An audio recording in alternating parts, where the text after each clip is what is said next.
दोस्तों, बिहार की सियासत में एक बार फिर हलचल मच गई है। खबर है कि वैश्य समाज के एक बड़े नेता ने भारतीय जनता पार्टी का दामन छोड़ दिया है। जी हां, शिवहर की राजनीति में बच्चू बाबू के नाम से मशहूर राधाकांत गुप्ता अब बीजेपी के साथ नहीं है। चर्चा है कि वो महागठबंधन का रुख कर सकते हैं और अगर ऐसा हुआ तो बीजेपी को कितना बड़ा झटका लगेगा। बिहार की राजनीति में पल पल खेल बदल रहा है। यहां हर सेकंड, हर मिनट सियासी समीकरण बदलते हैं। बीजेपी पहले से ही कई मोर्चों पर उलझी हुई है। नीतीश कुमार को मुख्यमंत्री पद का चेहरा बनाया जाए या नहीं, इस पर पार्टी के भीतर खींचतान है। चिराग पासवान को संतुलित करने की चुनौती है। जीतन राम मांझी और उपेंद्र कुशवाहा जैसे मजबूत नेताओं को साथ रखने की जद्दोजहद है।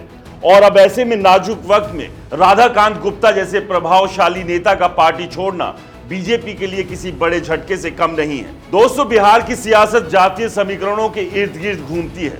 ये तो सब जानते हैं। बिहार में जाति का प्रभाव उत्तर प्रदेश से भी कहीं ज्यादा है। राधाकांत गुप्ता जो शिवहर में वैश्य समाज के बड़े चेहरे हैं, उनका पार्टी छोड़ना कोई छोटी बात नहीं है। 2020 के विधानसभा चुनाव में जेडीयू ने उन्हें टिकट नहीं दिया था, तब भी उनकी नाराजगी सामने आई थी। लेकिन शिवहर में उनकी सामाजिक और राजनीतिक प्रभाव और पकड़ अभी भी कायम है। खबरें हैं कि राधाकांत गुप्ता तेजस्वी यादव के संपर्क में हैं। उन्होंने तेजस्वी की तारीफ में कहा कि वो सभी को साथ लेकर चल रहे हैं और बिहार को आगे बढ़ाने की बात कर रहे हैं। ये साफ संकेत है कि राधाकांत गुप्ता ने अपनी अगली सियासी मंजिल तय कर ली है। जल्द ही वो लालटेन थामे नजर आ सकते हैं। अब सवाल ये है कि राधाकांत गुप्ता के जाने से बीजेपी को कितना नुकसान होगा। देखिए, जब कोई मजबूत नेता पार्टी छोड़ता है तो सिर्फ वो अकेले नहीं जाता, उसके साथ उसका समर्थक वर्ग, उसकी विचारधारा, उसका प्रभाव भी जाता है। अगर एक नेता के साथ 1000 समर्थक भी दूसरी पार्टी में चले जाएं और हर समर्थक 5 लोगों को प्रभावित करे तो ये संख्या हजारों में पहुंच जाती है।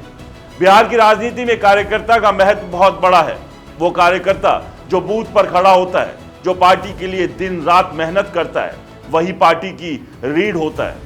और जब राधाकांत गुप्ता जैसा नेता, जिसका शिवहर में सिर्फ राजनीतिक नहीं सामाजिक प्रभाव भी है, पार्टी छोड़ता है तो बीजेपी के लिए बड़ा नुकसान है। यह भी सच है कि चुनावी मौसम में दल बदल कोई नई बात नहीं है। टिकट और आश्वासन का खेल चलता है। हो सकता है राधाकांत गुप्ता को तेजस्वी यादव ने टिकट का भरोसा दिया हो या फिर उनके निजी हितों का सवाल हो।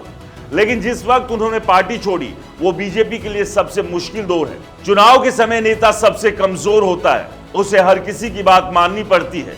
ऐसे में राधाकांत गुप्ता का जाना वैश्य समाज में एक बड़ा संदेश देगा और यह संदेश सिर्फ शिवहर तक सीमित नहीं रहेगा। सासाराम, सुपौल, अररिया, हर जगह यह बात पहुंचेगी कि वैश्य समाज का एक बड़ा नेता बीजेपी से अलग हो गया है। सवाल उठता है कि क्या वैश्य समाज में बीजेपी को लेकर कोई नाराजगी है?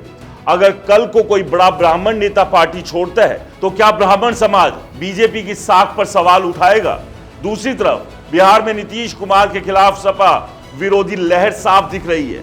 20 साल से मुख्यमंत्री की कुर्सी पर काबिज नीतीश के खिलाफ एंटी इनकम्बेंसी है। बीजेपी इसे समझ रही है, लेकिन उनकी मजबूरी है कि वो नीतीश को हटा भी नहीं सकती। अगर हटाया तो यह अपने पैर पर कुल्हाड़ी मारने जैसा होगा। बीजेपी ना नीतीश को निगल पा रही है, ना उगल पा रही है, और ऊपर से गठबंधन के सहयोगी चिराग पासवान, जीतन राम मांझी, उपेंद्र कुशवाहा सब अपनी अपनी डिमांड लेकर बैठे हैं।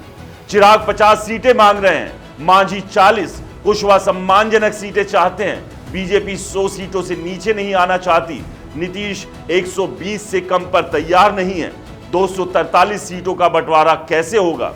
बिहार की सियासत महाराष्ट्र से बहुत अलग है। महाराष्ट्र में गठबंधन पार्टनर कम थे, सीटें ज्यादा। यहां पार्टनर ज्यादा, सीटें कम। ऐसे में राधाकांत गुप्ता का जाना बीजेपी के लिए किसी भी तरह से अच्छी खबर नहीं है।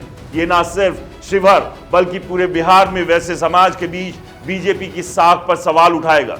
क्या बीजेपी वैश्य समाज के नेताओं के साथ तालमेल नहीं बिठा पा रहे हैं? क्या ये दूरी बिहार में बीजेपी के लिए और मुश्किलें खड़ी करेगी? अगर राधाकांत गुप्ता महागठबंधन में शामिल होते हैं तो बीजेपी को इसका खामियाजा भुगतना पड़ेगा, इसमें कोई दो राय नहीं है। तो ये थी बिहार की सियासत की ताजा हलचल। आप क्या सोचते हैं? क्या राधाकांत गुप्ता का जाना बीजेपी के लिए बड़ा झटका साबित होगा या ये सिर्फ चुनावी मौसम का और एक दल बदल है? अपनी राय जरूर बताएं। नमस्कार।